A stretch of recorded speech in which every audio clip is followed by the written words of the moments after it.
Fala galera, beleza? Seu canal Nostalgia aqui vai trazer para vocês uma retrospectiva presidencial do século XXI, com um breve relato de cada governo, seus pontos fortes e fracos. Aproveitando, se inscreva no canal, deixe seu like e ative o sininho. Antes de mais nada, para dar início à nossa retrospectiva, precisamos entender sobre a Constituição de 1988, pois vai ser a partir dela que a democracia passa a ser seguida. A Constituição de 1988 foi escrita após o final da ditadura militar. Ela quem determina os direitos e obrigações dos cidadãos e dos entes políticos do nosso país. A Constituição foi fruto de um grande debate democrático que envolveu diversas organizações populares e o engajamento de milhões de brasileiros, ficando conhecida também como Constituição Cidadã. Esse processo de redemocratização do Brasil aconteceu após 1985, quando a chapa de Tancredo Neves e José Sarney foi eleita para a presidência da República. A Constituição de 88 trouxe como grande avanço a defesa de inúmeros direitos sociais, direitos esses que não existiam durante a ditadura militar. Ela foi um marco histórico, pois assegurou a liberdade civil e política da população e que está em vigência até os dias de hoje. E é dentro desse contexto histórico que o nosso rolê começa. Mas não vá pensando que a partir daí tudo viraram flores, não. Foi um período bem conturbado, com o impeachment de Fernando Collor em 92, por exemplo. Fernando Henrique Cardoso, popularmente conhecido como FHC, teve sucesso com o Plano Real, onde conseguiu se eleger presidente. Ele assumiu o cargo em 1º de janeiro de 95. Sociólogo de formação, FHC foi eleito pelo PSDB e seu mandato foi até 1º de janeiro de 2003. Seu governo teve muito êxito na redução do analfabetismo e teve destaque também com um aumento considerável de privatizações, como o sistema de telecomunicações, a Vale do Rio Doce, a Light e outras empresas lucrativas. Com os avanços tecnológicos, alguns serviços baratearam, como a venda de linhas telefônicas, por exemplo. Sua política de estabilidade financeira e da continuidade do Plano Real foi a principal bandeira da campanha eleitoral de 98. Fernando Henrique Cardoso foi reeleito já no primeiro turno. Porém, seu governo enfrentou diversas crises mundiais durante seu mandato, como a crise do México em 95, a crise asiática em 97, a crise russa em 98 e em 2001 a crise argentina, além dos atentados terroristas nos Estados Unidos em 11 de setembro de 2001. Internamente, ainda enfrentou uma crise em 99, quando houve uma forte desvalorização do real, depois que o Banco Central abandonou o regime de câmbio fixo e passou a operar em regime de câmbio flutuante. Todas essas crises afundaram o país e, em meio às novas eleições, pesquisas já indicavam um novo presidente. Luiz Inácio Lula da Silva, conhecido popularmente como Lula, tornou-se presidente do Brasil após vencer a eleição presidencial que foi travada em 2002, quando derrotou no segundo turno o candidato do PSDB, José Serra.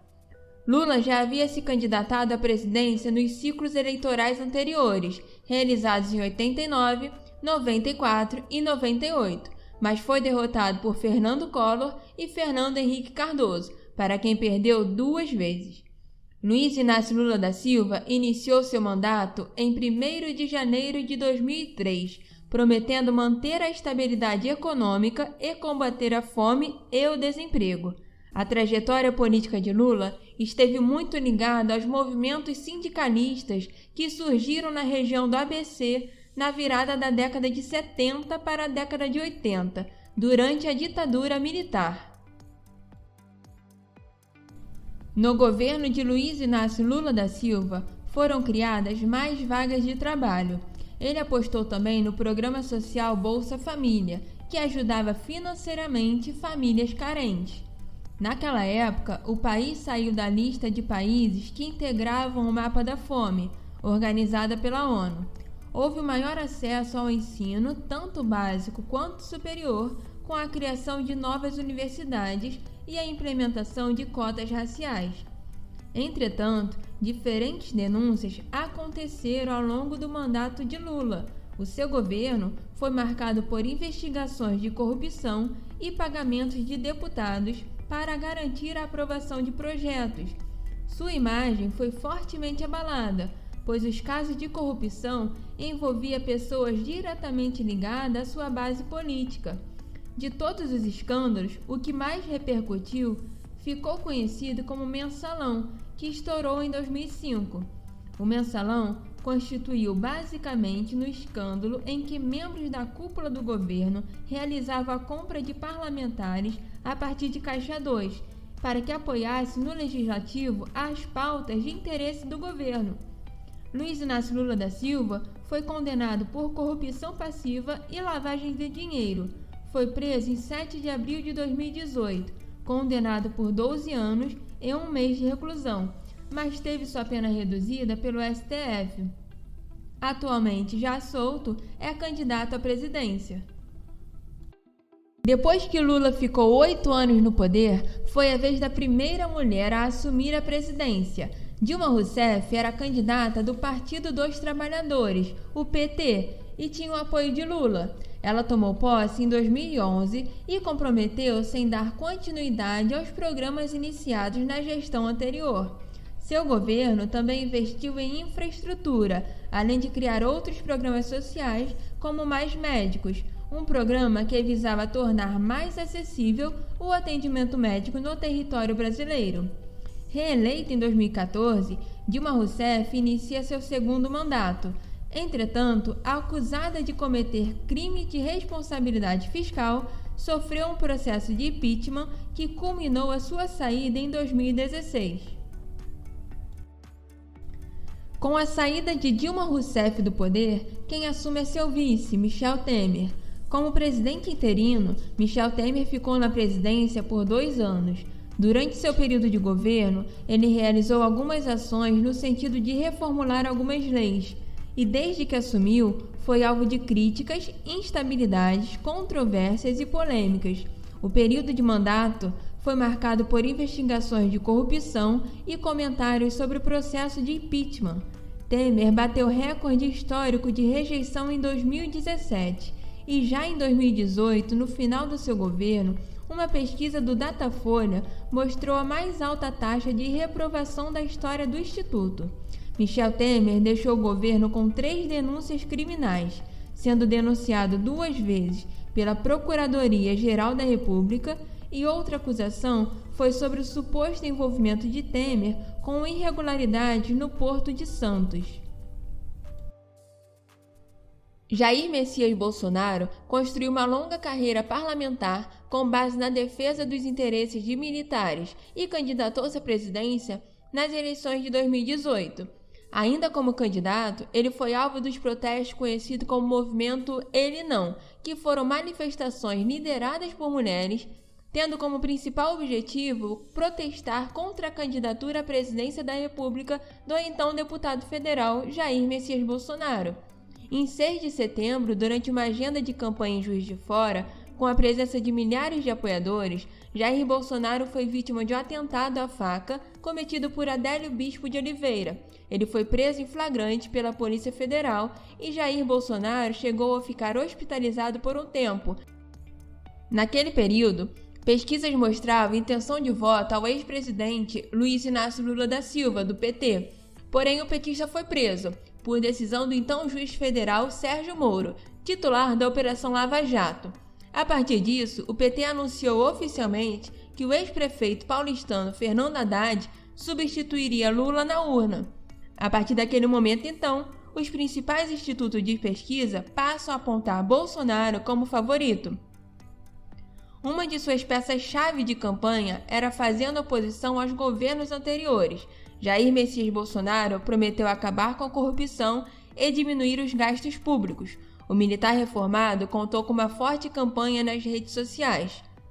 Após sua vitória eleitoral, o presidente eleito começou a montar sua equipe com 2 principais pilares: os futuros ministros da Economia Paulo Guedes e da Justiça Sérgio Moro, e com a junção de 4 ministérios: Fazenda, Planejamento, Indústria e Trabalho. Algumas polêmicas começaram a surgir durante seu período de governo. Uma delas foi a saída de Sérgio Moro do Ministério da Justiça em abril de 2020. Na época, o ex-juiz pediu demissão do Ministério da Justiça e acusou Jair Bolsonaro de tentar intervir ilegalmente no comando da Polícia Federal. O caso foi investigado e a Polícia Federal concluiu que o presidente da República, Jair Bolsonaro, não cometeu crime. Uma outra investigação relevante que ocorreu durante o governo de Bolsonaro foi a Comissão Parlamentar de Inquérito da Pandemia de Covid-19, que ocorreu no Senado Federal e que apurou supostos crimes relacionados à política pública de combate à pandemia. O então presidente chegou a ser muito questionado e sofreu investigações por isso. Mas vale ressaltar algumas implementações de sucesso que foram feitas em seu governo. Uma delas é a implementação do Plano Mais Brasil, um conjunto de medidas estruturais com o propósito de impedir novas crises das contas públicas nacionais. Jair Bolsonaro também reduziu o teto de gastos, alterou a Lei Rouanet, efetuou a reforma da Previdência, alterou o nome do programa Bolsa Família para Auxílio Brasil, onde aumentou o valor pago mensalmente para R$ 400. Efetuou a criação do Pix, implementou o Auxílio Gás, entregou várias obras e levou mais de 231 mil moradias e água ao Nordeste, além de vários outros feitos fizeram parte de seu governo. Os impactos da pandemia Covid, por sua vez, resultou numa queda do PIB em 2020, aumentando o desemprego e tendo uma gigantesca inflação. Em meio ao caos, Bolsonaro implementou o auxílio emergencial, que auxiliava a população nesse período. Já em 2021, a economia retomou a crescer, teve um aumento de 4,6% do PIB, e agora em 2022 a tendência é que continue em alta. O governo de Jair Messias Bolsonaro mostra muitos pontos positivos, mesmo que embora desde sua posse ele tenha sido alvo de muitas críticas da mídia. Atualmente, ele tem arrastado multidões em manifestações de apoio ao governo e em diversos estados. Jair Messias Bolsonaro está disputando o segundo turno das eleições de 2022 com Luiz Inácio Lula da Silva. Nesse vídeo, nós mostramos um pouco sobre o governo de cada presidente no século XXI. Se você gostou, deixe seu like e se inscreva no canal. Aproveita para deixar aqui embaixo nos comentários sua opinião sobre cada governo.